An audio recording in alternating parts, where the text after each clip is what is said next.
زندگی میں دو شخصیتوں کا خاص خیال رکھیں. ایک وہ جس نے تمہاری جیت کے لیے سب کچھ ہار دیا یعنی تمہارا باپ، اور ایک وہ جس کی دعاؤں سے تم نے سب کچھ جیت لیا یعنی کہ تمہاری ماں. وہ شخص جتنا مطمئن رہتا ہے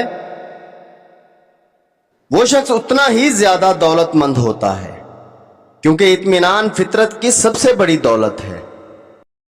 حضرت علی رضی اللہ تعالی عنہ نے فرمایا، دینا شروع کر دو، آنا خود ہی شروع ہو جائے گا، عزت بھی اور رزق بھی.